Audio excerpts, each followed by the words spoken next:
circonstances n'influencent pas celui qui demeure. Vous m'entendez là? Celui qui demeure, le verbe demeurer, c'est un verbe d'état, c'est pas un verbe d'action. Le fait de demeurer signifie que tu ne bouges pas.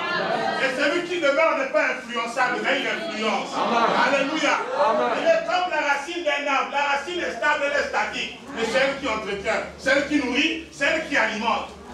Donc, écoute-moi. Les racines ne bougent pas. Amen. Vous savez, ce sont les fleurs qui bougent. Donc, dis à ton voisin, moi je ne suis pas une racine, je ne suis pas une fleur. Vous voyez, quand vous regardez l'arbre, les branches et les fleurs ont ceci de particulier. Si le vent souffle à gauche, ils font comment? À gauche. Quand le vent souffle à droite, ils vont où? À droite. Jamais, mais à partir du tronc jusqu'aux racines. Cet arbre est caractérisé par la stabilité. Donc dites avec moi la stabilité. La stabilité. Un enfant de Dieu doit pouvoir être stable. Voilà. Parce que c'est de toi dont il s'agit lorsqu'il est écrit que celui qui demeure à l'ombre du Tout-Puissant. Ça veut dire que tu es stable. Voilà. Mais il y a des gens qui sont déstabilisés. Et il suffit qu'on te dise à la fin du culte que ta femme est décédée. Quoi le problème? Écoutez,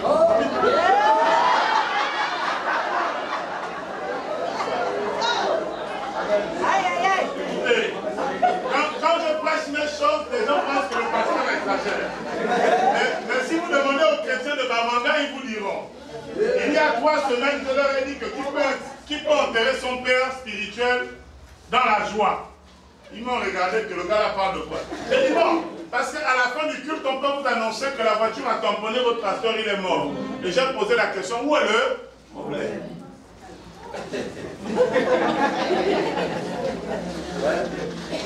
Quand je termine le culte, on m'appelle à 13 h, on dit qu'il faut que tu montes à Libreville parce que ton mentor est décédé. Bon, maintenant, les fidèles me regardent. Où est le problème? La grande question est celle-là. Où est le problème? Hey! Yes! Oh mon Dieu! Yes! Ce que vous considérez comme une fatalité, surtout les Obama et les Bapékés,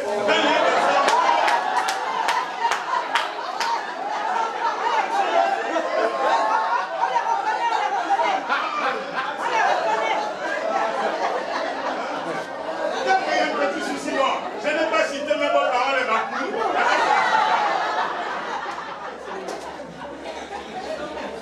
Parler de la mort, hein, ma cour. Allez-y au dos et posez la question, où est le problème? Les gens n'ont pas compris. Lorsque Jésus était sur la terre, il avait un ami, la Bible dit qu'il aimait son ami. L'ami c'était qui? L'ami c'était Lazare. La Bible dit que Jésus aimait Lazare, oui ou non? Oui. Et Jésus était qui pour Dieu? Le Fils de Dieu. Écoutez-moi, Lazare est celui que Jésus aimait. Mais Jésus est... Donc, comment Dieu a-t-il pu permettre que l'ami de celui que ton fils aime tombe d'abord malade? Mais mieux encore, il tombe malade, on va annoncer la nouvelle de la maladie à mon fils Jésus. Le fils, au lieu de convoquer l'autorité de son père, qui par le pouvoir d'une simple parole, sans se déplacer, guérit les malades. La fille de Jairus, est-ce qu'il s'est déplacé? Il dit, vas-y, ta fille est guérie. Mais là, il n'aimait pas Jairus. Dis à ton voisin que c'est pas sûr que Jésus aimait Jairus. Mais c'est au moins clair qu'il aimait Lazare. Là-bas, c'est clair, noir sur blanc. Regardez Jésus. On ne sait pas, on n'est pas certain de sa filiation sentimentale avec Jairus. On ne parle même pas que c'est Jairus lui-même. Quelqu'un que tu n'aimes pas te parle de quelqu'un et tu te dépêches de prononcer une parole de guérison. Ouais.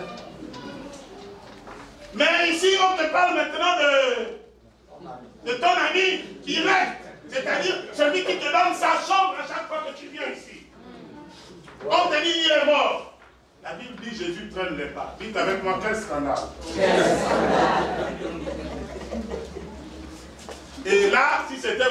chrétiens d'aujourd'hui, on devait seulement entendre, oui, les pasteurs, là, ils sont souvent comme ça. Quand c'est pour nous demander les offrandes pour l'évangélisation, ils sont forts.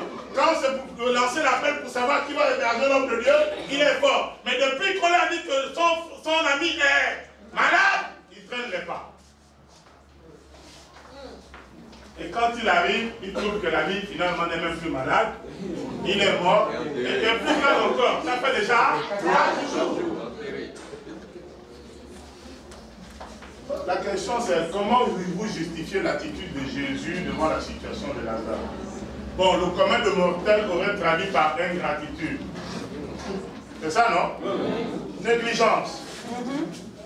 Mais dites avec moi que Jésus a été négligent parce qu'il n'a pas vu où était le problème.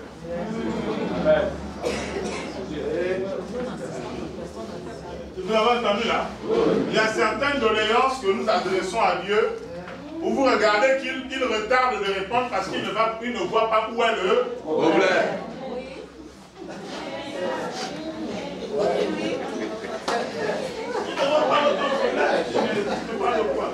Mais Marthe et Marie auraient pu dire, mais le problème, c'est qu'il est malade et c'est que si tu ne fais pas attention, il risque de mourir. Jésus continue de poser la question, où est le problème? Où est le problème de la mort devant celui qui a la capacité de relever de la mort? Jésus sait qu'il a le pouvoir de la résurrection. Est-ce que la mort lui pose un problème? Non. Donc, en fait, ce serait idiot de se dépêcher. Se dépêcher, c'est comme s'il allait vite. S'il arrivait trop tard, il serait trop tard. Or, avec lui, il n'est jamais trop tard. Amen.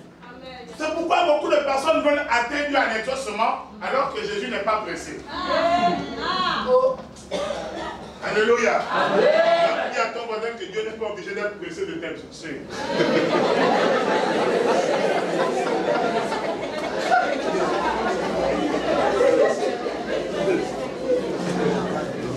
Parce qu'il sait que quelle que soit la fin de ta situation, il a la solution. Même si on a jugé que le cadavre est décomposé, il a la solution. Quand une femme a 55 ans et qu'on lui dit qu'on tu vas te marier, tu ris. Tu ris quoi? Et tu vas juger l'exaucement à Dieu par rapport à sa promptitude à te révéler le mari. Mais laisse ça. Dis à la voisine que c'est pas pressé.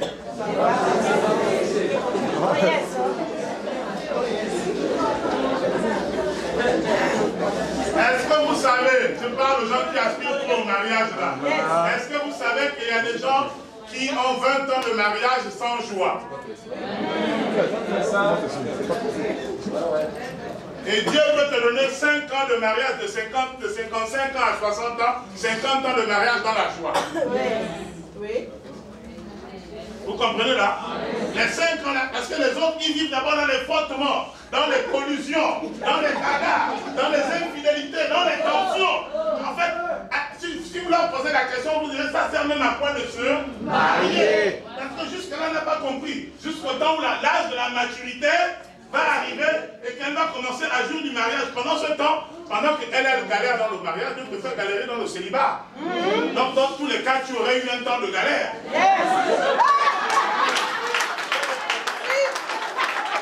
Alléluia. Donc, dis à ton voisin, où est le problème?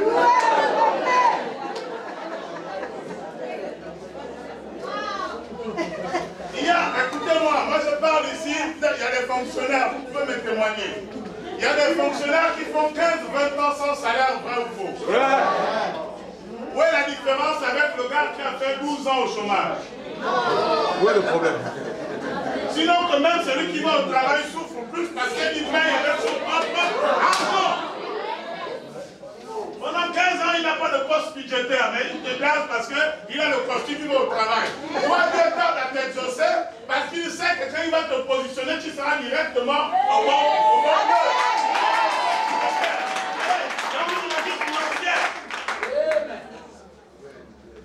il sait parce que quand il va te recruter, il y a un décret qui t'attend.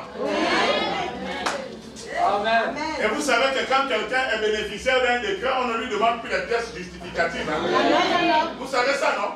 Le fonctionnaire qui est rentré par la voie normale pour avoir le salaire, on lui demande amène l'acte de naissance, casier judiciaire. Mais quand c'est le décret, on te demande quoi pour avoir tes papiers? On te demande, amène seulement le décret, non? Tu n'amènes plus rien, il n'y a plus de casier. Même si c'est un prisonnier que le président a nommé, il va occuper la fonction et il aura ses droits. Amen. Amen. Vous savez ça? Amen. C'est ça. Ouais. Donc c'est pas la peine d'accuser Dieu à cause du temps. C'est pas la peine de pleurer à cause du temps qui passe. Dis à ton voisin, il faut arrêter ça. Faut arrêter ça. Il y a au moins 2 expressions, sinon 3, qui traduisent le temps quand on parle anglais. Il y a le chronos et puis il y a le kairos. Le chronos, c'est l'expression du temps qui s'écoule, le temps mesurable. Le kairos se traduirait plutôt par instant plutôt que par temps. Donc, il y a le temps qui s'écoule, mais il y a l'instant de Dieu. Quand tu pries, tu situes ta prière et ton exaucement où? Le temps qui s'écoule, c'est quoi? Il parle de combien? D'aujourd'hui jusqu'à quand? À l'infini. Le temps va à l'infini. Non. La limite du temps vers plus n'est pas l'infini. La limite du temps commence à 0. Et ça s'arrête à plus quelque chose. Forcément. Maintenant, quand vous prenez le temps qui commence limite à 0, plus le dernier chiffre qui puisse exister en numérisation, c'est quoi là? Vous connaissez? Prenez donc du premier chiffre 0, si vous appelez ce chiffre-là l'infini, soit. Ok? Soit, puisqu'on ne peut pas le déterminer. Je vous le conseille. Mais maintenant, prenez cette borne de 0 à l'infini. Et prenez une autre borne de moins l'infini à plus l'infini. Quelle est la plus grande borne? Qu'est-ce qui se passe? La borne du temps qui est entre moins l'infini jusqu'à plus l'infini comprend la borne qui va d'où? De 0 à plus l'infini. Maintenant, vous ne comprenez pas que lorsque quelqu'un accepte Jésus-Christ comme Seigneur et Sauveur, il sort des bornes. Il est sorti de la borne temporelle. Dieu ne te considère pas par rapport à ton âge. Dieu te considère maintenant par rapport à sa situation. Puisque la Bible dit que tu es à l'image de Dieu.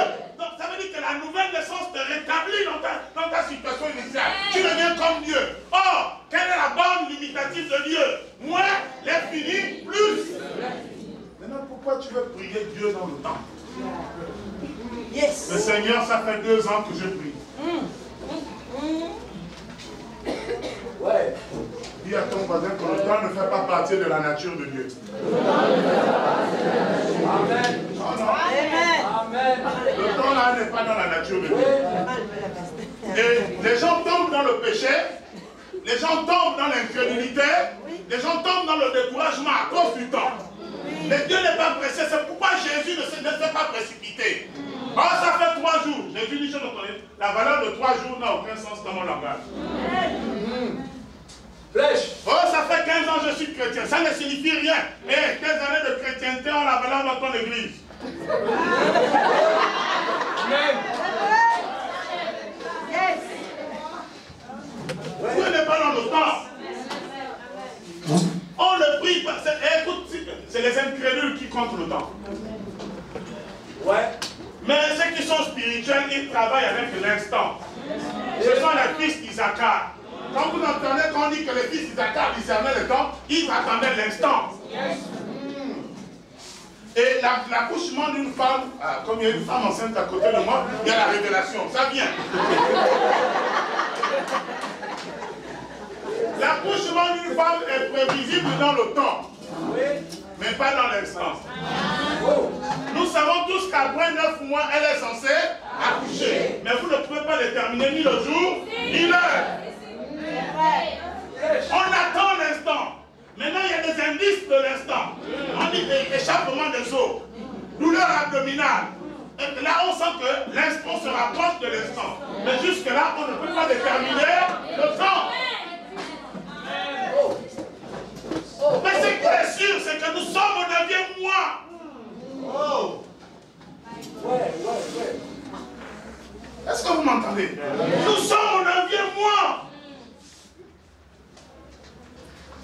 Quand tu es au 9e mois, tu attends l'instant.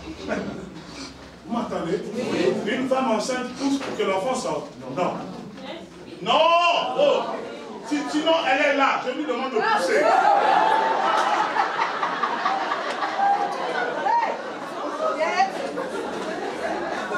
Elle est là. On peut.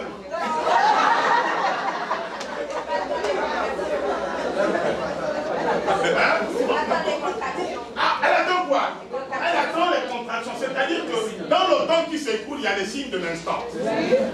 Yes. Mais vous voulez prier Dieu qui ne t'a pas encore envoyé les signes. Mais Seigneur, mais non. Écoute-moi, Dieu ne fait rien sans signaler. C'est toute la pertinence de ce que le protestantisme a condamné à l'Église catholique, qu'on devrait pourtant récupérer la théologie des signes. Parce que le signe parle. Dieu lui-même il signale ce qu'il fait. Oui. Amen. Yes. Donc l'Église devait s'approprier les signes. Et le signe n'est pas le signe est matériel. Et le signe détermine l'instant de la visitation. Ça te renseigne. Vous dites que peut-être que tu es dans le temps, mais l'instant.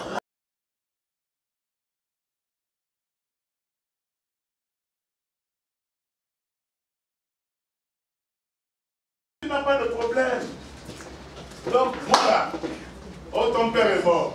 Vous me posez la question seulement, où est le problème? Parce qu'en plus, s'il était en crise, en plus, bon, comme maman au télé, maman Viviane, la vérité, je prends ma mère, elle meurt, dites-moi où est le problème. Oh, oh, oh. Elle est pas là, moi, je suis sûr que ma mère là, elle est née de nouveau. Hein? Je suis sûr, j'ai la preuve qu'elle a accepté le Seigneur. Mais non, on dit, oh, comment? Maman Viviane est morte. Comment ça? Comment ça de quoi? La mort signifie qu'elle est sortie de la bande temporelle limitative du chronos. Yes. Mais elle reste dans le temps de Dieu. Amen. Elle reste dans le kairos. Elle est toujours dans la saison de Dieu qui part de l'infini à l'infini. Maintenant, pourquoi les bafouilles s'enroulent par terre?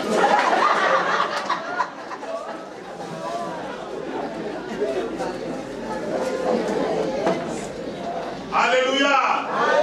Alléluia. Est-ce qu'on peut dire ensemble gloire à Dieu? Voilà. Je vous ai déjà dit que ce n'est pas le temps qui m'influence, ni les circonstances.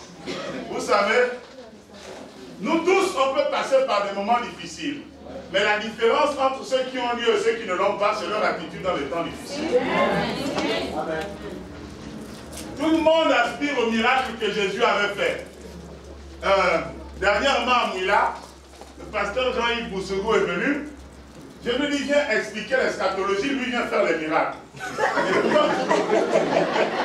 introduisant, je lui ai dit que frère, tu es venu pour expliquer la parole.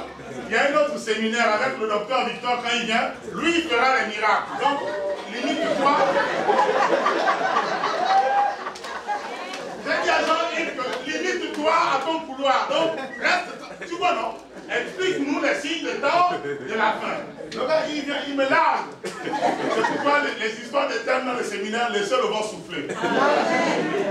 Il m'a largué, il est parti là où je ne l'ai pas envoyé. Et il arrive maintenant à la phase où il faut prier pour les gens. Parmi les gens là, il y avait une femme qui avait amené son enfant de 17 ans qui était aveugle. Alors, deux miracles se sont produits. Moi j'étais assis, j'ai dit que vous savez quand l'onction est là, il ne faut pas se mêler.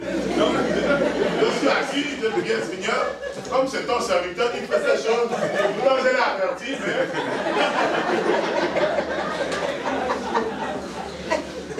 Parce que j'ai dit à mon peuple que l'onction prophétique et l'onction du surnaturel vient avec un autre. Mais lui s'est lancé, j'ai dit bon Seigneur, moi j'ai pris soin de l'avertir, mais comme il a fait, si tu avais pu vraiment soutenir. Et je vois le frère qui se lance courageusement. Je vois il met ses yeux sur un enfant. Bon, je ne le connaissais pas, ce n'est pas un enfant de mon église. Donc il met les yeux, les mains là, sur les yeux de l'enfant et il commence à prier. Il prie. Après, il laisse. Il va prier pour tout le monde, après, il revient. Il prie. Après, il a demandé dans la salle qui était la mère de cet enfant. Est-ce que l'enfant est venu seul? La mère dit non. Je suis la voulait qui pour lui, sa mère. Il a demandé à la mère de demander quel était le problème de l'enfant. La mère a dit il est aveugle. À ce moment, il dit à l'enfant viens. Et il a mis les gens devant l'estrade là-bas. Il a demandé à l'enfant il y a combien de personnes devant l'estrade? L'enfant dit non, 2. On enlève. Il y a combien? L'enfant dit 3. Il dit oh là là. Wow. La salle, on était tous malades.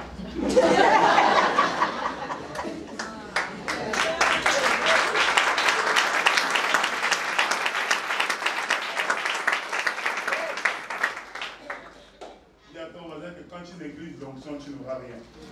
Aïe. Ça fait mal. Parfois, c'est ça qui nous accable quand on néglige l'onction. Hein, l'onction est sur la personne, même se manifeste en fonction de la considération que vous apportez.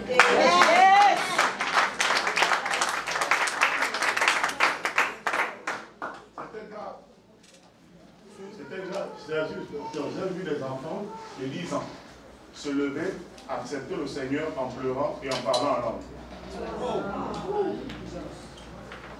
Heureusement que c'est des enfants des familles qu'on connaît, donc ça ne ment pas. J'ai dit, wow, Dieu est fantastique. Amen. Donc il ne faut pas négliger l'onction. Alléluia. Amen. Dites avec moi, gloire à Dieu. Gloire à Dieu. L'un des miracles que Jésus a fait, que tout le monde veut parler des gens ivres, parce que tout le monde veut faire les miracles de donner la vue aux aveugles. Mais il y a un miracle qu'il a fait auquel je nous convie d'abord d'aspirer tous. Bon, si vous ne me demandez pas c'est quel miracle, je ne vous dirai pas. Le miracle que Jésus a fait, c'est qu'il dormait. Dis avec moi, Jésus a dormi. Jésus a dormi. Donc ton miracle, c'est de dormir.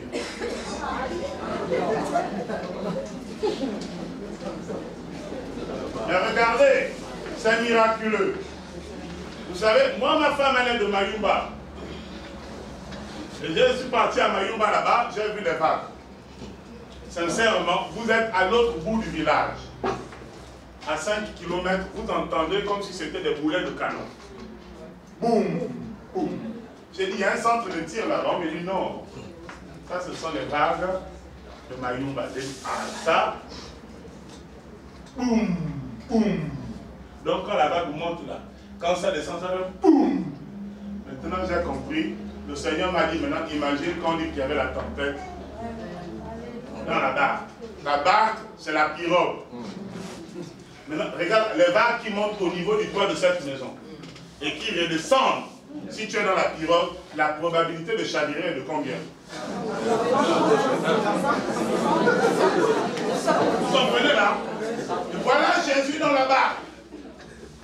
Avec des vagues qui se lèvent au-dessus de 4 mètres au niveau de la mer, qui retombent alors qu'ils sont dans une pirogue. La première évidence, la plus logique, c'est qu'ils vont se renverser. Mais pendant qu'ils sont dans ce tumulte-là, le Seigneur fait quoi? Dis à ton voisin, est-ce que tu sais que c'est toi qui dois faire ça?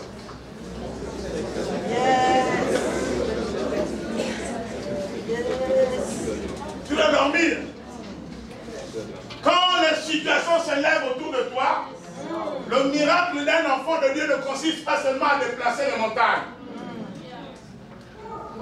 Le miracle d'un enfant de Dieu dans les temps difficiles consiste aussi à dormir. Dormir comme expression de notre confiance en Dieu. Dormir convaincu de ce que Dieu tient dans sa main, personne ne peut le ravir. Non!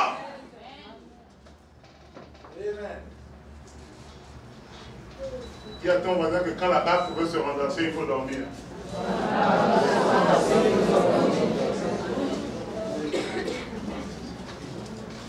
Vous m'entendez là? Amen. On a dit quoi? Quand la barque il faut quoi? Voilà, ça c'est le miracle de la nouvelle création. L'ancienne création là, Quand la barque veut se renverser, on tâtonne pour chercher les solutions. Il tente de vider la barque. Hein? C'est ça tâtonner. Oh, on va vider avec le saut. Mais les barques vont te tomber. La probabilité que tu réussisses est de combien? Est-ce que vous me suivez là? Un enfant de Dieu, quand la barque veut se renverser, il fait quoi? Il fait quoi?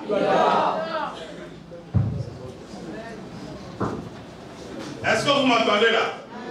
J'ai dit que quand un enfant de Dieu, quand la barque veut se renverser, il fait quoi? Quand les barques se soulèvent, tu fais quoi? Et Jésus a dit que ceux qui se retrouveront après moi feront des choses plus grandes. Dors! Dors! Mais attends, pourquoi? C'est ça la logique du christianisme. Pourquoi vous voulez redouter la mort alors que Jésus a vécu la mort avec puissance?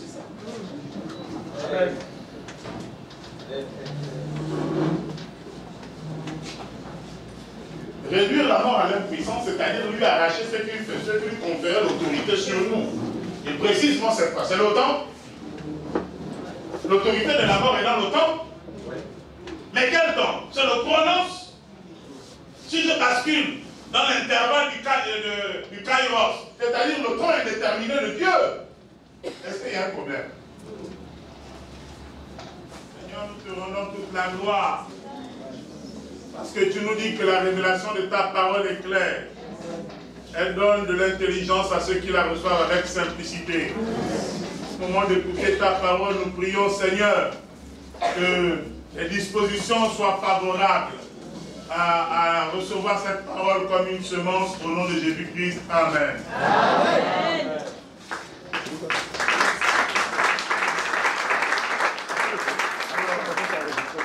Le thème de mon enseignement ce matin, c'est ceux qui changent ou qui influencent la destinée des nations. Yes. Amen. J'ai dit ceux qui changent ou qui influencent quoi? La destinée des nations.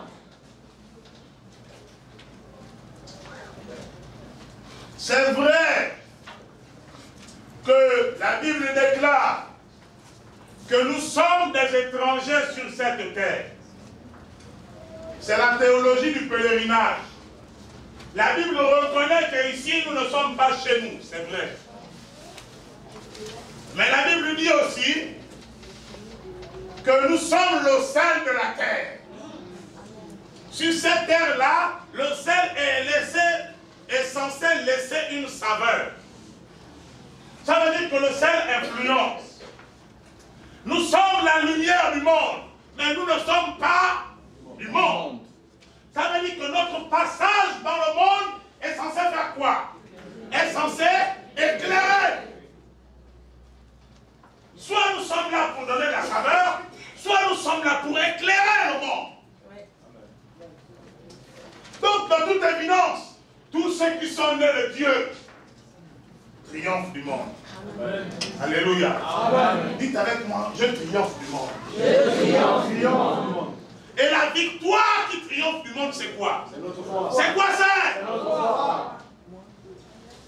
Ça veut dire que ceux qui sont nés de Dieu ne sont pas dominés par le monde. Mais eux, ils font quoi? Ils dominent le monde. Ceux qui ont la race divine ne se laissent pas mouler par le siècle présent, mais ils façonnent leur génération. Parce que dans le livre de Daniel, au chapitre 2, je crois, on parle d'abord des autres royaumes. Dans la description de la statue. On parle des autres royaumes. Il y aura d'abord tel royaume, ensuite tel royaume. On parle d'une série de royaumes, comme d'un système qui va se constituer. Et puis on dit, en ce temps-là, viendra un royaume qui sortira de nulle part. Et il ne sera pas dominé. Vous comprenez là? C'est écrit, hein? Daniel chapitre 2. Le royaume là ne se laissera pas dominer. Mais lui, il viendra et il va dominer. Amen. Le royaume des cieux n'est pas fait pour être influencé. Le royaume de Dieu est fait pour influencer. Est-ce que vous m'entendez? Est-ce que vous m'entendez? Il y a des chrétiens qui se laissent influencer par la mentalité des autres royaumes. Il y a des chrétiens qui se laissent manipuler par la puissance des autres royaumes. Oh, je vais faire comment? Comme ceux qui ont l'argent. Qui t'a dit que ton royaume n'a pas l'argent? Oh, je vais faire comment? Comme je cherche le travail. Qui t'a dit que dans le royaume, il n'y a pas de travail? Qu'est-ce que le monde peut te donner que nous ne retrouvons pas en Christ? Dites-moi. Sinon, Jésus est un menteur. Il a dit que tout ce que le monde vous donne ça. Moi, je vous le donne comment? Au centime. Ça veut dire 5 fois, 100 fois ce que le monde vous donne. C'est 5 centimes. C'est pas 100 fois. Centime, ça signifie 5 fois, 100 fois ce que le monde te donne.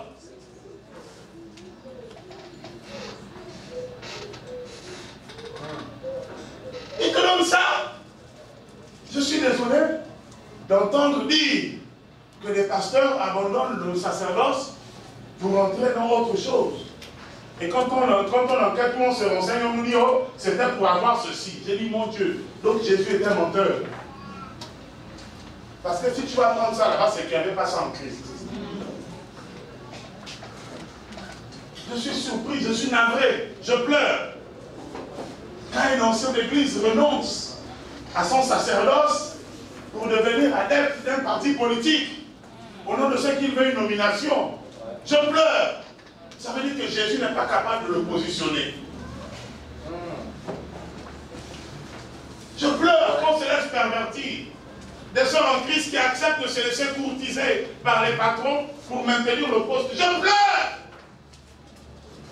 Tu vas te laisser manipuler par un animal.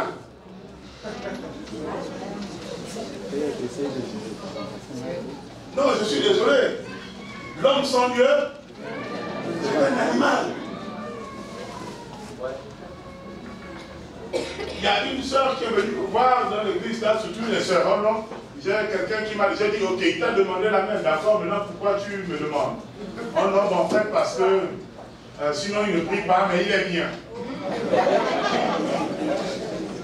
J'ai dit, il ne prie pas, mais il est bien, tu t'entends parler. Je lui ai dit, bon d'accord, si tu es une femme, si un bœuf te fait des caresses, tu serais excité. Un peu bien.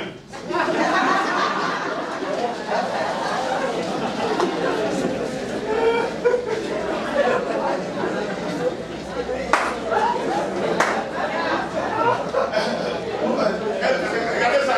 Oh, papa pasteur là. Papa pasteur comment? J'ai dit qu'il est bien. Je vais prendre un beurre bien.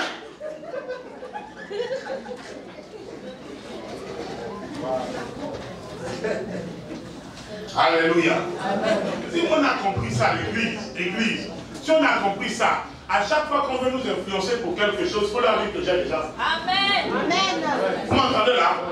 Quand on veut te faire. C'est pourquoi Jésus n'a pas succombé. Quand Satan nous dit que je te donnerai la gloire de ce royaume, il ne savait pas qu'il parlait devant le roi des rois, le Seigneur des seigneurs. Parce que ce royaume-là avait des rois. Mais Jésus est le roi qui gouverne tous ces rois. Et quand tu viens lui proposer la gloire des royaumes qu'il gouverne. C'est ce que les francs-maçons, les gens là, ils vous font. Ils vous proposent une gloire que votre Père vous a déjà destinée. Ouais. Et en bon ignorant, tu dis, ah bon, je vais faire comment? J'ai une famille à nourrir. Malheureux. C'est ce que les existentialistes appellent les idiots. Jean-Paul Sartre, les idiots. C'est l'idée aussi. On te dit que tu es le roi de tous les royaumes. Et on vient te proposer la gloire, l'hommage de quelques royaumes. En fait, on te demande de renoncer à ta royauté. Ouais. C'est la même idiotie. Le même manque d'intelligence qui s'est retrouvé chez Jonathan. Jonathan avait beaucoup de valeur dans la Bible. Ouais. Souvent, il est utilisé comme étant le symbole de la loyauté. Mais je crois qu'on va redéfinir l'histoire de Jonathan. Jonathan n'est plus le symbole de la loyauté. Il est le symbole et l'expression du syncrétisme. Syncrétisme, c'est-à-dire le mélange des choses qui ne doivent pas aller ensemble. Ouais.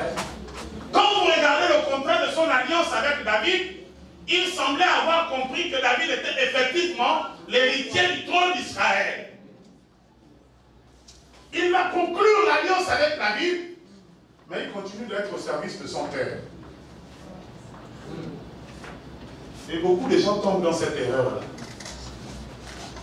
On continue, tu sais que le royaume est avec David, mais pourquoi tu sers Saül?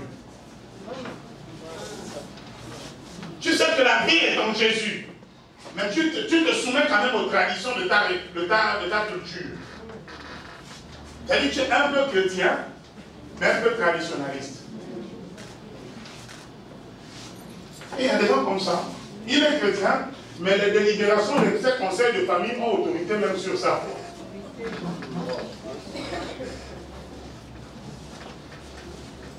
Vous n'avez pas vu les gens comme ça? Oui. Oh non, comme la famille a dit que la réunion c'est dimanche, mais dimanche il n'ira pas à l'église. Parce que sa mère ou son père a dit que tous les enfants on se retrouve dimanche. Il est chrétien avec une alliance avec Dieu, mais il est au service de qui? De Saül. Tu vas mourir sur le champ de bataille. Et après, on va amener des sujets de prière comme ça en entretien chez le pasteur. Pasteur, priez pour moi, je vais tomber où je suis tombé. Quand tu vérifies, l'origine de la chute n'était pas une faiblesse. C'était le syncrétisme dans sa foi. Un enfant de Dieu ne mange pas dans toutes les tables. Tu ne peux pas manger dans toutes les tables. Vous-même, vous avez des enfants. Il y a des gens à qui vous rendez visite chez lesquels vous n'accepterez pas qu'on sert l'enfant. Un simple regard suffit pour dire à l'enfant, c'est pas ici qu'on mange.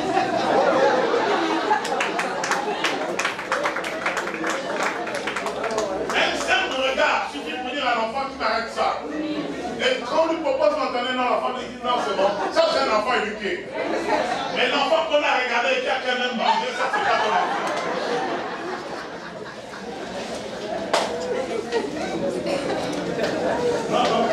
Non, mais il y a des chrétiens, ils disent non, pasteur, je voulais comprendre. Je dis, tu veux comprendre quoi?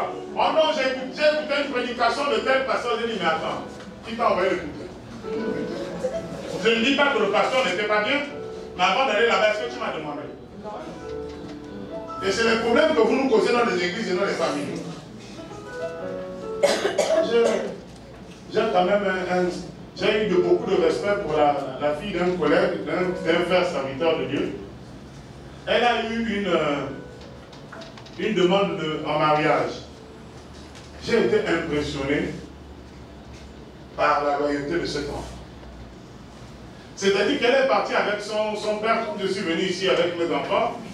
Et puis au passage, il s'intéresse à la fille, un frère de l'église où ils sont allés, s'est intéressé à elle et demande l'audience auprès de la sœur. L'audience préliminaire. Vous comprenez là? La toute première des audiences.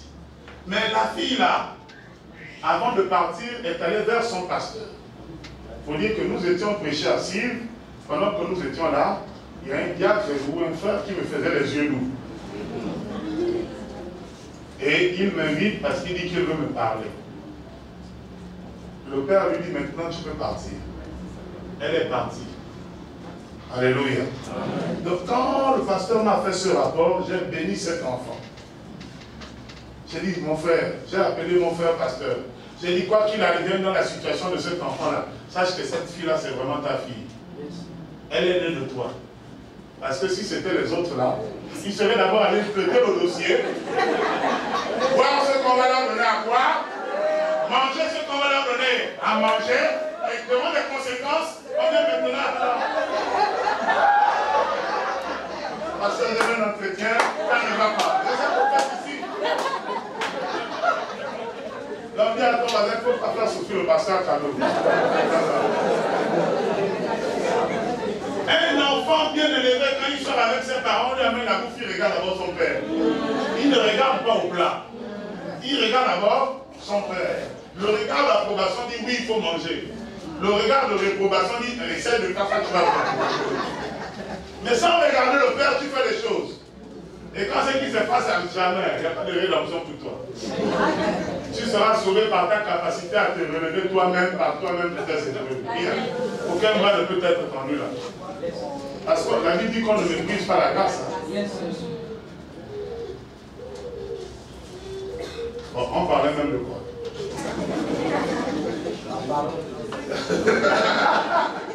Non. Oh, le thème c'était quoi? Ce qui change ou influence. Oh, c'était ça.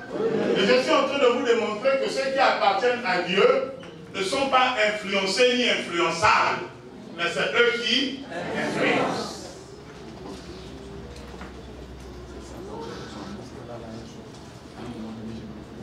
Bon, il y a les liturgiques qui me demandent le texte de base. Je vous ai compris. Ouvrons la Bible dans le livre de Daniel.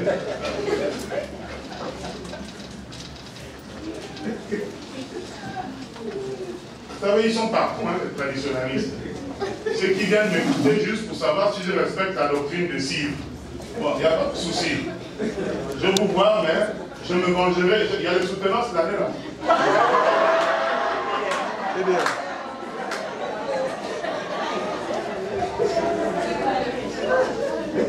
J'aime bien, c'est mes instants favoris.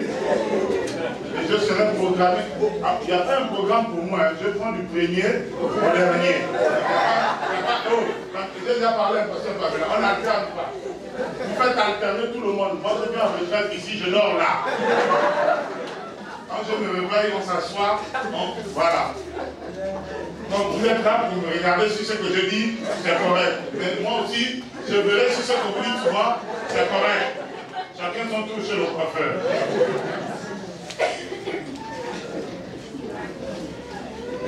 Nous lisons la parole de Dieu dans le livre de Daniel. Nous lisons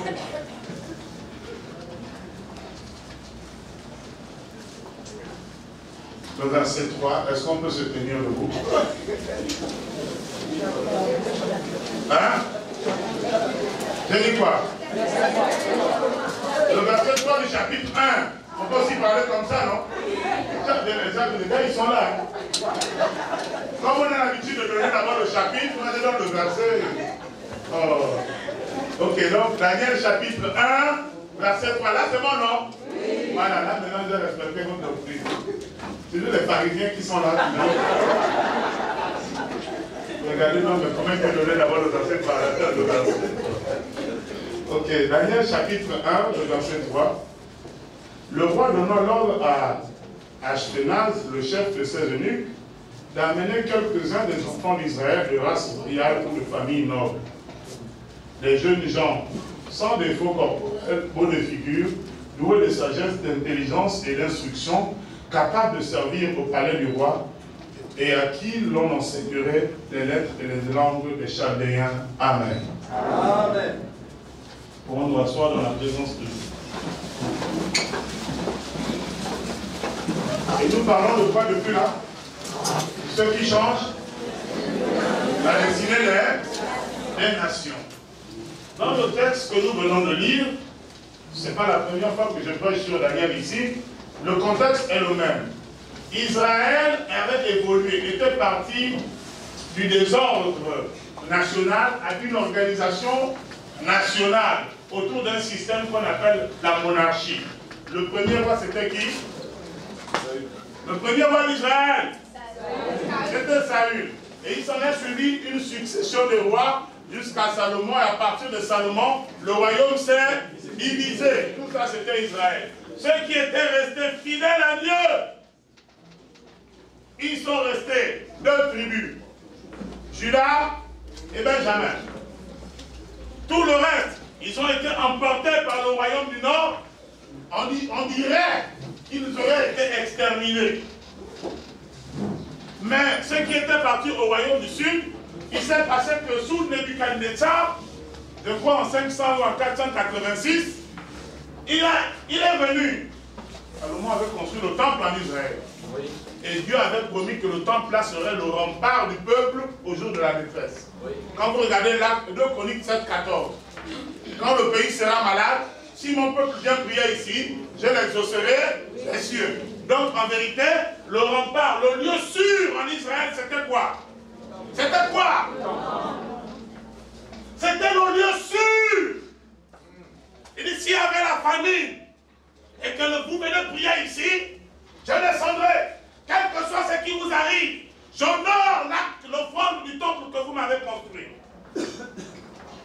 Israël avait foi en cela. Non seulement ils avaient eu foi en cela, mais aussi ils avaient expérimenté cela. Toutes les fois qu'on y allait prier, effectivement Dieu descendait se manifester. Sauf qu'un jour, Nebuchadnezzar arrive avec ses chars, il fait la guerre à Israël. Tout le peuple savait que quand ça va mal, on va où? Au temple. Nebuchadnezzar arrive au temple, il rase le temple. Il soulève l'arche. C'était même grave. Il soulève l'arche. Tout Israël avait vu ce qui s'était passé au temps de David, quand les Philistins avaient pris l'arche. Ils s'attendaient à ce que, à la saisie de l'arche, quelque chose devait se passer. Ils ont dit, bon, ils ont détruit le temple, c'est pas grave. Mais à l'intérieur du temple là-bas, il y a l'arche, qui était le symbole de quoi? Regardez la gravité de l'affaire. Nebuchadnezzar a soulevé l'arche. Et il est parti avec ça. Non seulement il emporte l'arche, mais il emporte en captivité tous les enfants d'Israël qui étaient encore jeunes. Et il établit là, à Jérusalem, un gouverneur qui devait diriger selon sa volonté. Donc, mettez-vous maintenant à la place d'Israël. Dieu est sérieux ou il n'est pas sérieux? Il vous avait dit que quiconque fait pain, prie ici, c'est ici qu'on va régler nos problèmes, non? Il voit comment on détruit le temple. Vous m'entendez? Il voit comment Nebuchadnezzar ramasse l'arche et amène ça dans la maison des trésors de son Dieu. Tout le monde pensait que l'histoire de dragon devait se reproduire. Et arrivé là-bas, jusqu'aujourd'hui, depuis qu'il a amené ça là-bas, on ne sait pas où est passé l'arche. Jusqu'aujourd'hui. Maintenant, ils sont partis et on a demandé qu'on ne prend pas les vieux. Prenez-nous les enfants jeunes, intelligents, beaux, ce que vous avez lu là, et amenons-les en esclavage. C'est ce qu'on a appelé la déportation dans les séquences de l'histoire du peuple d'Israël. Donc ils sont allés en déportation. En réalité, ils sont allés en esclavage dans un pays qui ne leur appartenait. Vous comprenez là? Est-ce que c'était leur pays? Non. Un pays qui ne leur appartenait pas, un pays qui ne craignait pas Dieu, un pays qui était le chef de l'empire planétaire, un pays qui était le centre écuménique de toute la spiritualité qu'on pourrait faire sur la terre. Ça veut dire que si le vaudou était fort, les vaudous travaillaient pour Nebuchadnezzar. Si le Jobi avait quelque chose, un Jobiste devait être. Si Allah ou Akbar était quelque chose avec l'islam, il irait où? Bon, si les chrétiens disent que Jésus évoque quand même quelque chose, on mettrait les chrétiens où? Le syncrétisme religieux du catholicisme romain a commencé là-bas. Donc toutes les religions étaient au service de l'Empire. Maintenant, on arrive là, les enfants sont des esclaves, ils n'espèrent plus en Dieu. Tout ce que leurs parents leur avaient raconté, les prouesses de Dieu, que nous avons traversé le Jourdain, rien que le passage de l'arche a fendu la mer. Les enfants demandaient quoi? Si le passage de votre arche avait fendu la mer, pourquoi ils n'ont rien fait au Chaldéen? Les parents racontaient qu'avec l'arche, on a seulement tourné Jéricho. Et les murs, que ça c'est des mythes. Parce que entre ce que vous nous racontez et ce que l'on voit ici, c'est des histoires. Nous sommes esclaves. Mais regardez quand même ce qui se passe. Ils sont donc à l'étranger. Mais le roi donne un ordre à l'étranger. Prenez parmi nos esclaves. Alléluia. Amen. Donc, si vous mettez, prenez parmi ces étrangers. Parmi ces étrangers, prenez des jeunes gens. Le texte, ça dit quoi? Ah, le premier critère. Le premier critère. Non, le premier critère. Toi. Ah, premièrement, parmi toutes les qualités qu'on devait sélectionner chez eux, Nebuchadnezzar avait besoin des enfants d'une race. Oh là là. Ce qui change la destinée de la nation, c'est ceux qui sont de la race royale. Il faut être de la lignée des rois. Il n'a pas demandé de prendre les sacrificateurs. Il n'a pas demandé de prendre les chantres de la tribu de Juda. Il a demandé qui? La race royale.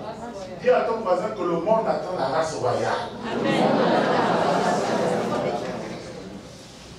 Dans la structuration du peuple de Dieu, il y avait toutes les catégories que nous connaissons. Il y avait les paysans, il y avait les artisans, il y avait les guerriers, il y avait les sacrificateurs, il y avait les musiciens, les artistes. Mais le monde cherche quoi? Le monde cherche quoi? Donc, écoute-moi, tu peux être talentueux. Si tu n'es pas de race royale, ça ne passera pas. Tu peux être beau de figure. Si tu beau de figure. Mais si tu n'es pas de race royale, ça ne passe pas. Le monde n'a pas besoin de toi.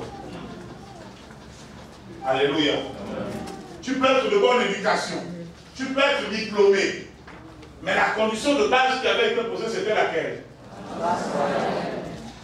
La race royale, c'est la qualité première qu'on attend de ceux qui vont influencer le monde. Parce que le monde fonctionne avec le principe de la royauté.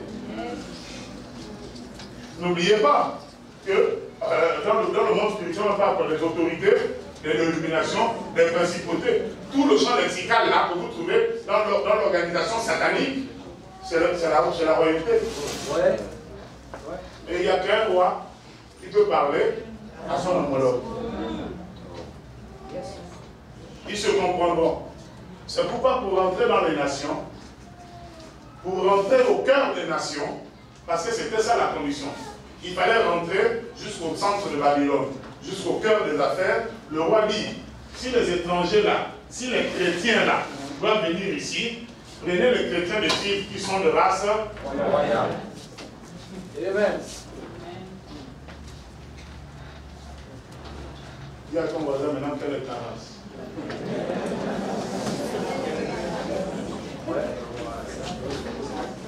Parce que c'est en fonction de ça qu'il faut se positionner. C'est ta race qui te positionne. Parce que si tu n'es pas de race royale et que tu y vas, tu vas mourir. Ouais. Amen. Alléluia. Amen. Si vous prenez un pasteur, vous le sortez de l'église, pour le mettre au palais, le pays tombe en crise avant 2 semaines. Vous comprenez? Directement sorti de l'église, introduit dans les affaires du pays. Le pays tombe en crise avant 2 semaines. Puisqu'au moment où il faut signer les documents, lui passera le temps à parler en langue. Ça ne passera pas. Mais on demande de prendre qui dans l'église? Ceux qui sont de race royale. Si tu es de la race royale, tu seras introduit au palais de Nebuchadnezzar. Yes. Maintenant, qu'est-ce qui nous confère la race royale? Vous savez que la race royale en question, c'est un statut qui nous est conféré. Comment on détermine même la race royale? On fait ça comment? Comment on reconnaît? Quel est l'élément déterminant de la race royale? Les études. Hein? La lignée. Quand vous dites la lignée, vous parlez de quoi? C'est la filiation. Ah! Donc, la race royale est déterminée par quoi? Par la filiation, par le sang. Donc, ce qui te positionne dans le monde, c'est d'abord ta filiation. Bon, dans la filiation, là, je dis souvent qu'il y a 2 filiations. Pour nous, il y a la filiation d'en haut et la filiation d'en bas. Vous entendez? La filiation d'en haut, c'est la nouvelle naissance. Ceux qui sont nés de Dieu sont devenus enfants. Or, un enfant a le même sang que qui? De son père. Donc, ça, la nouvelle naissance introduit dans la filiation royale. Donc, ne venez pas nous embrouiller là. Nous avons pour ambition de changer la destinée de la nation. Mais ce n'est pas tout le monde qui va partir. Laissez-nous partir, vous soutenez-nous dans la prière. Amen. Non, attendez là. Laissez-nous partir. Vous nous soutenez dans la prière. C'est ce qui a introduit Esther à la cour du palais du roi. Parce que Esther était de race royale. Mais son oncle qui n'était pas de la race était mélangé. Il a dit à la nièce, il faut partir. On te soutient. Merci. Alléluia. Alléluia. C'est la race royale qui t'introduit dans le palais. On regarde ton sang. Et je dis que dans la filiation là, il y a la filiation d'en haut et la filiation. Je vais expliquer vite. La filiation d'en haut, c'est quoi? Je disais que c'est la nouvelle naissance. C'est celui qui est né de Dieu. Il est né d'en haut. Mais si tu es seulement né d'en haut, c'est incomplet pour influencer la nation.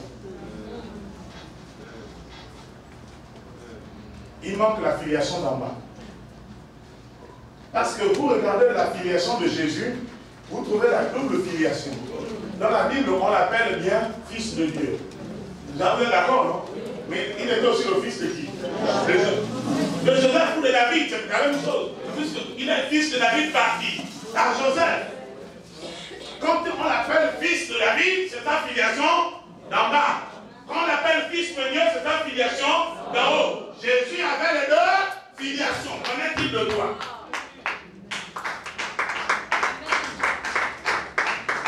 Fils de David, fils du charpentier, mais aussi fils de Dieu. Et il a influencé la nation. Il a rencontré les rois. Il a bouleversé l'ordre sacerdotal. Il a renversé l'autorité de Caïphe, le souverain sacrificateur. La Bible dit que le souverain sacrificateur avait l'interdiction formelle de déchirer ses habits, non? Sinon il perdait le sacerdoce. Quand Jésus arrive devant lui, et que l'autre, c'était Anne Caïphe, il lui pose la question, est-ce que c'est toi? Il dit oui. Il dit scandale. Il a fait quoi? Tout de suite, en fait, il a perdu sa place pour que Jésus devienne sacrificateur. Il a perdu la place. Il est venu devant Pilate. C'est-à-dire, en tant que roi, quand vous regardez le schéma de sa mort, le roi est rentré au temple, il a pris le trône. Après, il est allé chez Pilate, gouverneur, il a pris le pouvoir administratif. Après, il est allé chez Hérode, le pouvoir législatif, il a récupéré le pouvoir. Il a récupéré le pouvoir dans toutes ses dimensions. Quand vous lisez ça, ce n'est pas les entretiens qui sont allés à voir. Quand la Bible nous présente les entretiens de Jésus avant sa mort, comment quelqu'un avant de mourir rencontre les plus grandes sommités? Il a fait la passation de service. Il dit juste là, c'est vous qui régnez. Mais là où je ne vais pas mourir, le pouvoir me revient. Il dit ça longtemps. Il sort, il va chez Pilate, le service administratif. Il dit, hé, jusque-là, c'est toi qui gérais la paperasse. Mais là où je vais mourir, c'est moi qui prends les clés. Il va voir Hérode. Il dit, jusque-là, c'est toi qui avais le pouvoir de décision. Mais à partir du moment où je vais mourir, c'est moi qui prends le trône. C'est pourquoi ici, il allait leur parler. Après, quand il va mourir, il a repris dans l'administration, quand il prend le pouvoir administratif, c'est en fonction de son pouvoir administratif qui nous a sauvés. Quand vous entendez qu'il a déchiré l'acte dans les ordonnances, il a eu ça où? Il a donné ça.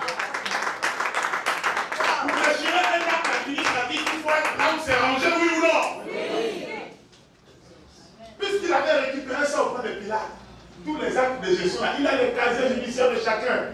Il a vu tout ce qui était écrit en mal sur toi, il dit, oh, mais ça c'est pour moi, pardon, je ne peux pas faire ça. Amen. Amen. Alléluia. Il a déchiré l'acte. Mais il fallait qu'on lui remette les dossiers là. Alléluia. Et donc, vous voyez, il faut avoir cette filiation d'en haut, mais aussi la filiation d'en bas. Jésus nous a montré l'exemple. Mais vous voulez seulement des enfants de Dieu. Ici, il y a que les enfants de Dieu. Vrai ou faux? Vrai ou faux? Mais en tant qu'enfant de Dieu, soutenez-nous. Vous nous soutenez seulement dans la prière. Être enfant de Dieu, c'est comme quand on dit être du peuple d'Israël. Ok? Quand Dieu répand sa bénédiction, c'est sur son peuple. Là, tu es dedans. Mais quand il s'agit d'influencer les nations, tu n'es plus dedans. Amen. Alléluia. La sélection devient naturelle. On cherche ceux qui ont la double filiation.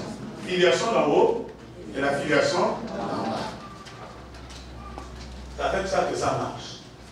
Quand vous regardez cela, vous riez. En réalité, quand vous regardez votre vie, excusez-moi, qui a déjà déposé un dossier pour le travail dans sa vie? Oui, j'étais témoin quand elle je vais parler beaucoup. Peut-être déposer un dossier dans ta vie pour travailler. D'accord. Sincèrement. Dans les dossiers que vous déposez, vous avez les diplômes. C'est ça, non? Oui. Après, vous mettez quoi? Hein? Le CV, bon, ça, c'est tout ça. Oui, quoi encore? Vous mettez quoi? Dites-moi, quelle est la probabilité qu'on accueille un dossier qui n'a pas d'acte de naissance? Il y a des administratifs ici. Oui. Le dossier est bon, mais vous n'avez pas l'acte de naissance. Ça passe. Vous comprenez là? Est-ce que vous comprenez? Or, quand vous prenez le processus administratif autour de la naissance d'une personne, un enfant qui naît, là où il est né, on lui donne un papier, non? D'abord, on constate qu'il est réellement né, non? Oui ou non? Oui. Généralement, on est où? On est où? À l'hôpital. On est à l'hôpital. Maintenant, quand tu es né à l'hôpital, après on fait quoi? On te donne quel papier là-bas? Certificat de naissance. L'acte d'accouchement qui atteste qu'effectivement tu es né. Après tu vas où? Oh là là. Beaucoup de chrétiens veulent déposer les dossiers avec le certificat de naissance. Oh. Pourquoi? L'acte de naissance authentifie ta naissance physique. Alléluia. C'est le correspondant de la nouvelle naissance spirituelle. Jésus a montré que le correspondant physique de la nouvelle naissance, c'est la naissance physique. Attesté par quoi? Par un acte, un certificat de naissance. En dehors de ça, quand tu veux maintenant faire des études, quand tu veux t'inscrire à l'école, dans le dossier de l'école, on te demande quoi? L'acte de naissance. Qui correspond à quoi? Au témoignage d'un homme sur ta vie. Oui. L'acte de naissance, c'est le témoignage d'un homme sur ta vie. Ouais. C'est le maire. Sur l'acte de naissance, c'est le maire qui dit oui, je suis témoin de ce que Mme Weber est née le 3 mars 1887. Voilà,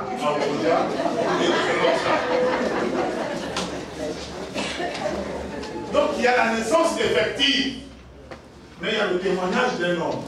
C'est ce qu'on appelle la naissance là-bas. Beaucoup de personnes sont simplement arrêtées à être enfants de Dieu sans être enfants d'un homme. À un moment, spirituellement, on aura besoin de l'autorité de ta couverture. Amen. Quel est l'homme qui rend témoignage de ce que Dieu t'a appelé? Mais si ce n'est pas ton père, c'est son témoignage de vos parents. Et on a beaucoup de chrétiens comme ça, qui sont enfants de Dieu, mais qui n'ont pas de père spirituel ou qui ont des faux pères spirituels. Comme des enfants qui ont des faux actes de naissance. À un moment, pour faire le passeport, on va t'attraper. Oui. Toujours là-bas. Ça veut dire qu'il y a des... C'est spirituel. Ça veut dire que tant que ta filiation terrestre n'est pas vraie, il y a des sphères que tu ne pourras pas franchir. Il y a des pays que tu ne pourras pas explorer. Parce que tu n'as pas une filiation d'en bas qui te rattache à la lignée d'un serviteur de Dieu. Mais quand vous regardez, les enfants de Dieu, ils sont nés, positionnés dedans. Donc ceux qui influencent la destinée de nation, ils ont les deux naissances. Ils sont nés en haut, ils sont aussi nés en bas. Ils sont de la race royale. Parce que rattaché à un homme qui est porteur lui-même de l'onction royale. Voilà ce qui manque à l'église. Beaucoup de gens là sont des indépendants. Hein? Dis avec moi que les indépendants n'hériteront pas le royaume.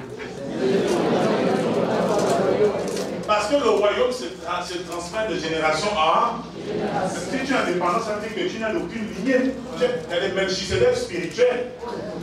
Ils n'ont ni père, ni mère.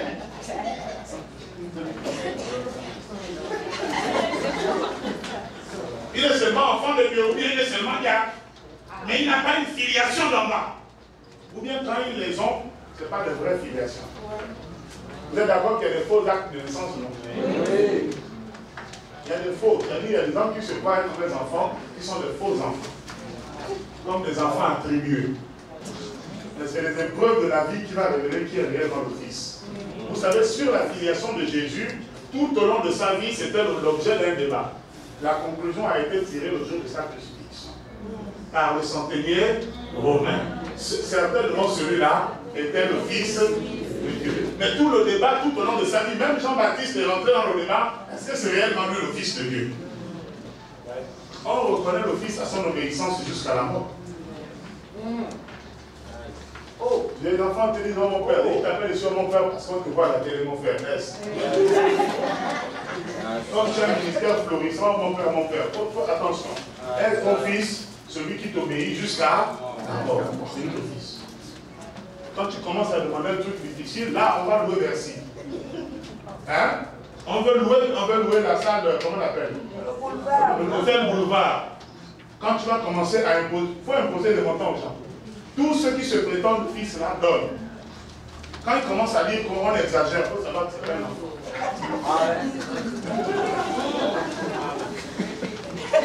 Vous m'entendez là? Ceux qui commencent à dire que non, là aussi il exagère, un enfant ne parle pas comme ça à son père. Un enfant obéit jusqu'à la mort. Même quand le père te donne un fardeau que tu ne peux pas soulever, tu le portes. Si tu te brûles avec ça, c'est le père qui viendra te relever. Mais ce n'est pas à toi de dire à ton père que je ne peux pas soulever ça. Les enfants du groupe, les enfants attribués, les enfants qu'on fait dans les bars. Ah oui, un enfant que tu as fait quand tu es bourré, tu ne sais même plus quel est le nom, la fille avec qui tu étais. C'était même qui ont te dit c'est ton enfant. Mais celle qui se vit spirituellement, se vit aussi naturellement. Oui. Il y a des enfants qu'on fait quand on est bourré, c'est-à-dire qu'on enfante sous l'onction. De prêcher l'onction des sang, il y a des gens qui ont la conviction qu'ils sont mes enfants là. Sur la base de quoi? La percussion du message. Oui. C'est pareil que si tu as un père qui est bourré, qui est là avec une femme quand il était ivre. Après, quand l'onction va redescendre, on sera maintenant. Il dit non, ça c'est quoi?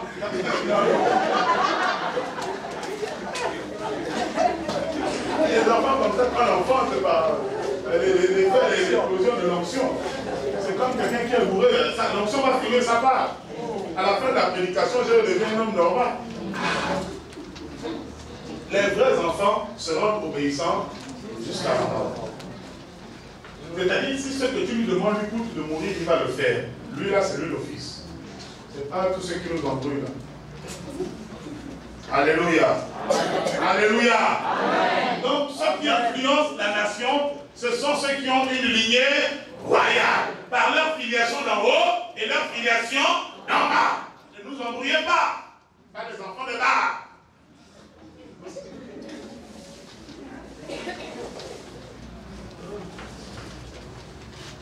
Alléluia. Oh non, c'est mon père, non, papa. Oui, vas-y. C'est maintenant devenu à la mode, surtout dans mon église. Les gens, ils veulent venir gaspiller. Tout le monde m'appelle. Maintenant, on ne m'appelle plus pasteur. Pourtant, l'Alliance chrétienne, on appelle tout le monde pasteur. Mais tous les chrétiens de Babanga, comme il a brossé un peu, tout le monde dit ça maintenant, papa. J'ai dit, allez-y. Je vous attends. Et je commence à tailler là. Vous savez, parmi les verges, on avait introduit dans l'arche, il y avait eu que deux catégories.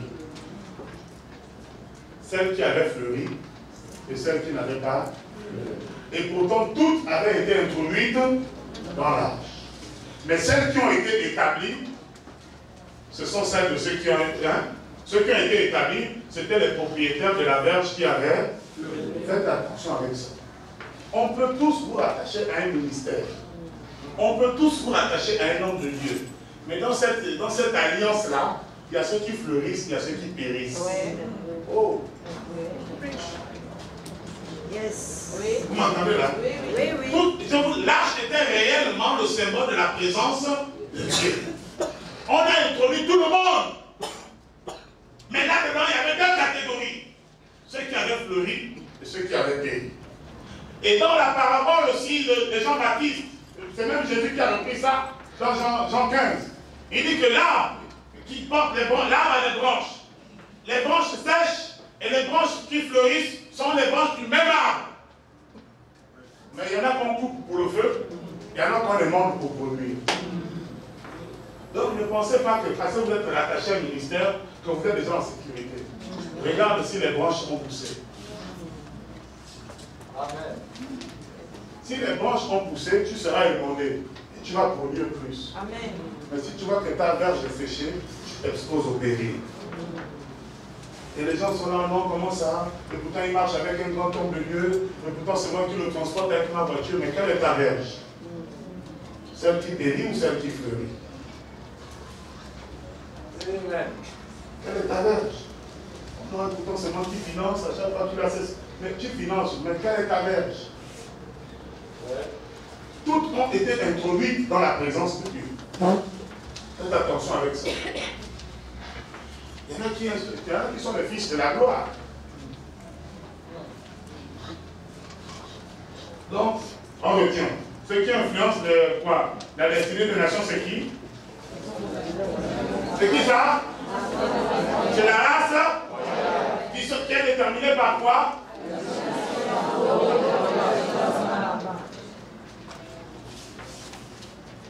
Deuxième catégorie, ceux-là,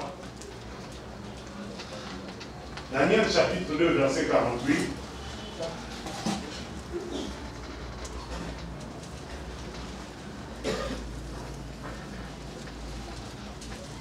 Ceux qui influencent la nation, ceux qui dominent les nations, non seulement ils sont de la race royale, mais ils sont positionnés, ils positionnent leurs frères.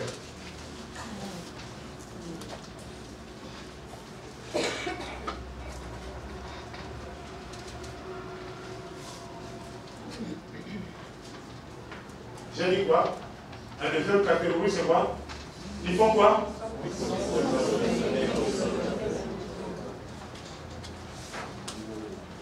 Si tu es de la race royale, il faut savoir que naturellement,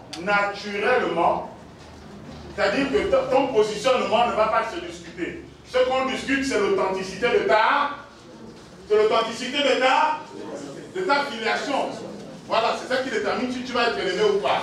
Mais dès qu'il est établi que ta filiation est vraie, tu as la filiation d'en haut, tu as la filiation d'en bas, forcément, où que tu sois, qui que tu sois, tu seras positionné. Amen.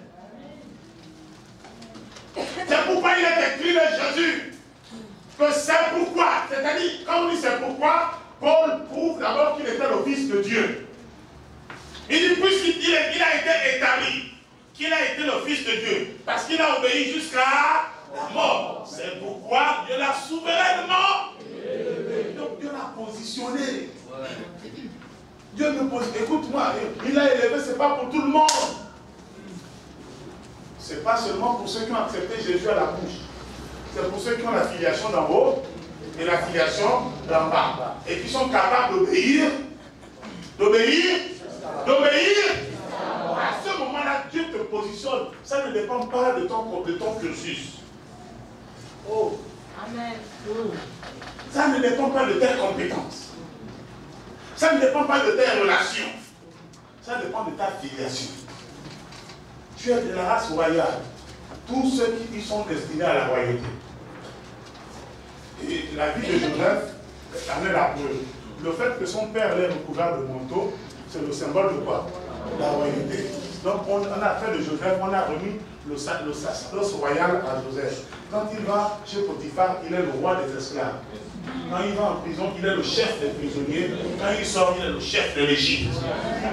Où que tu sois, si tu as la filiation royale, on te met en classe, les autres verront en toi le chef de classe. On te met la cour, les autres verront en toi le leader. Parce que c'est une affaire de filiation. Même le chef de service verra comme si c'est toi qui as rien dans son chef. Ah, j'ai vécu des situations comme ça, où celui qui est le chef se plie à mes orientations comme si c'était moi le chef. Tu as même envie de lui dire que mes chefs, c'est à vous qui dit non, en fait. Et quand tu prends une décision, il a du mal, même quand ça le contrarie, de faire autrement. C'est ça le fonction royale qui parle. Amen. Alléluia. Donc l'option, l'authenticité de notre filiation nous positionne. Comme Jésus, il s'est fait fils allant jusqu'à la mort, sa filiation et son obéissance lui ont donné une position de la souverainement élevée. Si c'est dit de Jésus et que tu es le frère de Jésus, si Dieu ne t'élève pas, c'est qu'il a fait la combine. Dis à ton voisin que si tu es fils de Dieu et que Dieu ne t'élève pas, Dieu a fait la combine. Dis ça.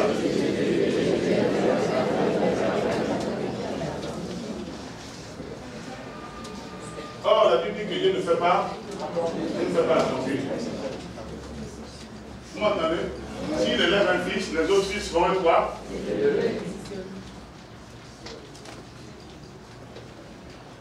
Mais le problème n'est pas dans l'élévation. Le problème se situe à deux niveaux. Ta filiation, en haut, et le troisième signe de la qui vient, c'est quoi? L'obéissance. Jusqu'à la mort. Il y en a qui prient pour être élevé sans être capable d'être obéissant. Dieu ne t'élèvera pas. Tu pries, oh Seigneur, élève-moi, tu as dit que tu élèveras tes enfants. Dieu dit oui, j'élèverai des enfants qui seront obéissants jusqu'à la mort. Quand ton père ou ton pasteur te dit arrête avec cette relation, tu fais comment? Tu continues. Tu restes un enfant de Dieu, mais tu ne seras pas élevé. Quand on te dit va acheter les croissants, tu dis non, sincèrement, le docteur, quand tu vois mon âge, tu vois ton âge, tu vois que tu vas m'envoyer. Non, considérant mon statut, hein. Hey, tu restes un enfant. Mais sache que l'élévation s'est déjà écartée de toi. Ce qui nous élève, c'est ça. Mais maintenant, comme la filiation nous garantit l'élévation, ce qui s'ensuit, à la suite du verset 48, vous verrez que Daniel a positionné ses frères. Vous m'entendez là? Daniel a positionné ses frères. Ça veut dire qu'il les fait participer à la gloire. Et c'est ce que Jésus a fait. Quand vous lisez Romains 12 ou Romains 8, que ceux qu'il a prédestinés les a aussi glorifiés. Il parle de qui nous glorifie. Ce n'est plus Dieu le Père. C'est le frère qui a été élevé qui positionne ses frères. Et c'est ce que vous retrouvez avec Joseph en Égypte. Il a été positionné, il dit non, allez chercher mes frères. Quand ils sont venus en moitié, il dit non, j'ai encore un autre frère. Ramenez Benjamin. Parce que quand un frère est positionné, sa responsabilité c'est de positionner. Amen. Amen. Vous le voyez dans les Écritures avec Daniel. Vous le voyez avec Joseph. Vous le voyez avec Jésus lui-même. Oui. Celui qui est positionné positionne les frères. Et ensemble, quand vous terminez la suite de ces trois histoires-là, vous allez pouvoir vous rendre compte que finalement, les nations de leur temps ont bel et bien été influencées. Quand vous regardez le cas de Daniel, le roi lui donne la désignation de gouverneur. Mais il dit au roi, non, pas mes frères. Vous comprenez? Quand vous regardez Joseph, Pharaon lui donne le pouvoir sur l'Égypte. Mais il dit à ses 11, à ses 10 frères, allez-y chercher mon frère. Allez me chercher Benjamin. Quand ils viennent, ils ont été positionnés. Quand vous regardez Jésus, c'est pareil. La Bible dit que Dieu l'a souverainement élevé. Il doit faire asseoir à la droite de Dieu. La Bible dit qu'il intercède pour nous, ça veut dire qu'il parle à Dieu au sujet de qui? De ses frères. Il dit, toi tu m'as amené ici, mais le règne est petit pour moi seul. Donc il intercédait pour nous là, c'est plaider pour le règne de ses frères. Quand tu es positionné, tu plaides pour qui? Il y en a qui sont comme ça. Je parle de ça dans la vie séculaire, même dans la vie ecclésiastique. Il y en a qui prient pour avoir une voiture, mais non, la voiture ne sert plus à la gloire de Dieu. Ouais. Parce que de toutes les façons, après l'église, tu montes et tu pars alors qu'il y a encore 3 places vides. Et les autres prennent le taxi. Mais tu ne pourras pas régner longtemps. Ça dépend des bancs de règne, on voyait le poste de responsabilité. Mais il y en a qui ont payé pour une voiture. Et on cherche la voiture pour transporter l'orateur après le prix. Ta voiture est devenue un veau d'or. Oui, mais le veau d'or a été fabriqué avec quoi? Avec l'or de qui? Le veau d'or, c'est le bien que les enfants d'Israël avaient, qui servent à la gloire d'un autre Dieu. C'est ça le veau d'or. Donc un veau d'or, ce que je possède, qui ne participe pas à la gloire de mon Dieu. C'est ça le veau d'or. Le veau d'or, c'est ce que tu as, les capacités que tu as. Tu as une beauté esthétique, mais ce n'est pas pour la gloire de Dieu, c'est pour la séduction. C'est un veau d'or. Tu as une voiture, un terrain, ça ne participe pas à la gloire de Dieu, c'est un veau d'or. Au contraire, ça devient même un prétexte. Il y a quelqu'un qui a dit ce matin, oh non, je ne peux pas venir à l'église parce que j'ai l'enfant. J'ai dit, attention, Dieu peut te voler, Dieu peut te récupérer l'enfant là. C'est Dieu qui donne l'enfant. Si l'enfant là ne devient un obstacle à la gloire de Dieu dans ta vie, c'est un veau d'or. Vous avez compris le veau d'or, non? C'est ce que nous avons qui ne participe pas à la gloire de Dieu. Yes. Amen. Yes. Pose la question à ton frère, tu as combien de veau d'or? Yes, sir.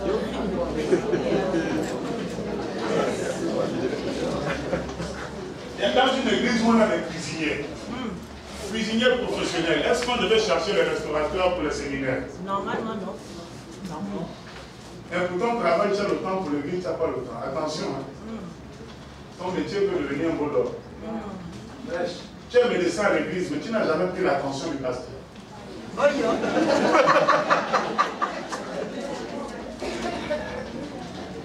Je parle de tes regards. C'est une attaque personnelle. Je suis avec le docteur Vemba. Il est là depuis. Est-ce qu'il t'a jamais dit, assois toi, je prends les paramètres. Il faut que ton métier participe à la gloire de Dieu. Sinon, ça devient un veau d'or. Alléluia. Amen. Non, on ne finit pas la Bible en un jour. Je ne vais pas faire aussi long que... C'est toujours le défi. Chaque jour, j'essaie de prêcher aussi long que lui, je n'arrive pas. Mais je promets que la prochaine fois, j'y arriverai. On aura 2 heures de prédication. Amen. Okay. Que le Seigneur bénisse sa parole.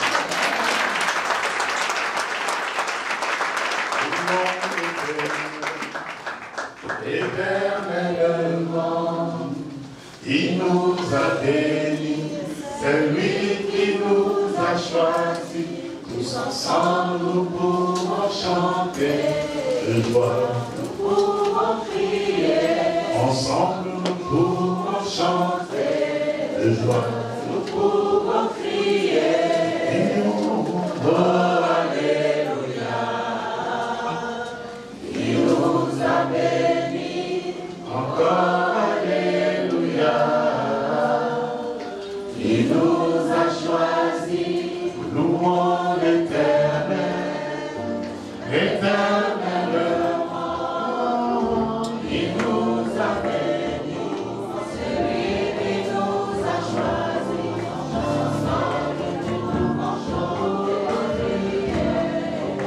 encore alléluia, il nous a bénis, encore alléluia, il nous a choisis, encore alléluia, il nous a bénis, encore alléluia, il nous a choisis. Alors tu peux élever ta voix pour ceux qui me regardent à l'écran. Nous voulons pas seulement être des enfants de Dieu, mais d'être une lignée royale. Des enfants de Dieu yeux d'une lignée royale qui sont choisis pour impacter positivement les nations, les peuples.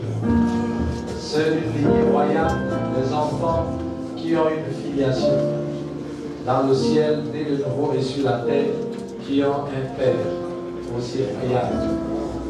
Des enfants qui obéissent jusqu'à la mort, afin que Dieu les élève et que eux aussi élèvent leurs frères. C'est de ces chrétiens que Dieu a besoin pour impacter les nations. C'est de ces chrétiens que les nations ont besoin pour impacter. Tout le reste des chrétiens, Dieu a besoin d'eux dans l'église pour la prière, pour intercéder. Mais je veux ce matin être de lignée royale. C'est vrai que je suis du peuple de Dieu, mais je veux être de la lignée royale. Alors élève ta voix et prie. Pendant que le message passait, le Saint-Esprit t'a parlé sur les obstacles à la lignée royale. Alors élevons nos voix et prions. S'il faut demander pardon, il faut le faire. Positionne-toi parce que Dieu ne parle pas en vain. Merci Saint-Esprit. Merci. Parce que tu nous délivres encore ce matin par ta parole. Donne-nous de nous positionner d'être de la lignée royale. D'être né de nouveau. D'être né d'en haut et d'être affilié d'en bas.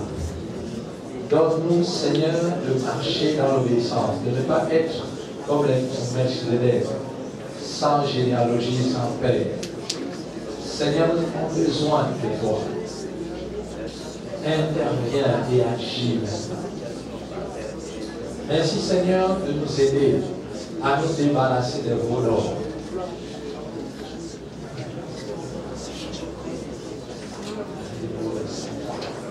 Où la bénédiction parfois est devenue un voleur pour certains. Père, dans les temps qui arrivent, nous avons besoin, Seigneur, d'être de lignée royale. Que toute la gloire te revienne. Merci Saint-Esprit pour ce que tu fais. Merci pour ces moments. Que ton nom soit glorifié. Que ton nom soit béni. Que cette parole produise du fruit en nous et que nous puissions la méditer jour et nuit, la réécouter, afin d'être transformés. C'est au nom de Jésus que nous prions. Amen. Amen. Alors regarde ton voisin et dis-le, sois de la lignée royale.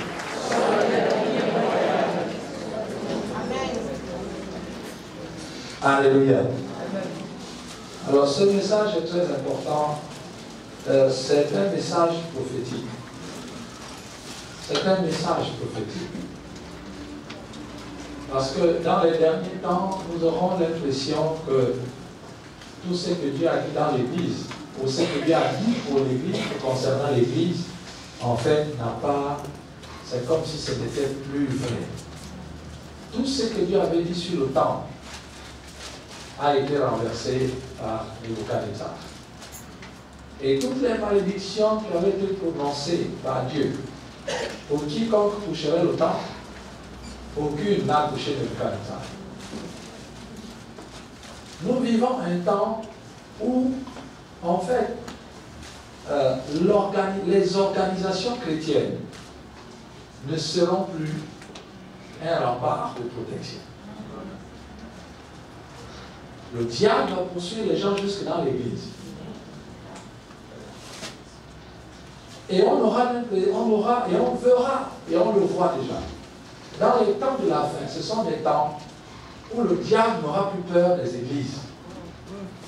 Il va rentrer dans les églises. Et on va avoir maintenant même des pasteurs qui sont sorciers, des diacres, des sorciers qui remplissent certaines églises. Et nous gardons le feu pour que cela n'arrive pas ici. Et les yeux ouverts, c'est-à-dire l'onction prophétique. À chaque fois qu'un sorcier arrive, il est démasqué. Il est démasqué. Mais ce sont les événements des temps de la fin. La Bible dit que le diable va rentrer dans le temple et même jusque dans le lieu saint. Ça, c'est ce qui se passera physiquement. Mais spirituellement, ça se passe déjà. Ça veut dire qu'il y a des choses où, même lorsque l'onction se manifeste, un sorcier est là assis, et même le prophète ne le voit pas. Pourquoi? Parce que ce sont les temps de la fin. Le diable doit rentrer jusque dans le lieu saint. Donc si on veut échapper, il faut être dans le lieu très saint. C'est très important. Et ça veut dire que l'organisation ecclésiastique de comment nous faisons Dieu, nous faisons les cultes, toutes ces choses-là vont changer dans un avenir proche.